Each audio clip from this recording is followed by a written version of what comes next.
మేం చేసాం పిచ్చుకల మీద వీడియో. చూడాలంటే ఫోన్ని రొటేట్ చేయండి. అమ్మా ఇవేంటి? వీటిని పిచ్చుకలు అంటారు నాన్న. నీ ఏజ్ లో ఉన్నప్పుడు వీటి అరుపులతోటే మేము నిద్ర లేచేవాళ్ళం. ఇప్పుడు ఎందుకు కనిపించవు అమ్మా? చచ్చిపోయాయా? అవునా, మెల్లగా అన్ని చచ్చిపోయాయి. ఎప్పుడైతే మనం నెట్వర్క్ కోసం టవర్స్ వేయడం స్టార్ట్ చేసామో వాటి బాడీ పాడవడం స్టార్ట్ అయ్యింది. టవర్స్ నుంచి వచ్చే రేడియేషన్ వాటికి పడేది కాదు. అన్నీ ఒకేసారి చనిపోలేదు, కానీ వాళ్ళ సంతతి తగ్గిపోయింది. ప్రపంచం మారే కొద్దీ వాటికి ఉండడానికి ఇల్లు కావాల్సి వచ్చింది. మనం రోడ్లు, బిల్డింగ్లు డెవలప్మెంట్ అని చెట్లను తీసేసాం. వాటికి ఇల్లు ఉంచలేదు, అలాగని తినడానికి ఉంచలేదు.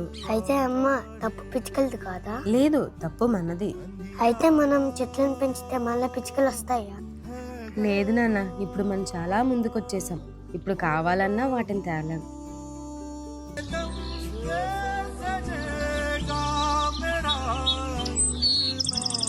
అవి బతకడానికి ఏమీ అడగలేదు, కానీ మనం బతకడానికి అన్నీ నాశనం చేశాం.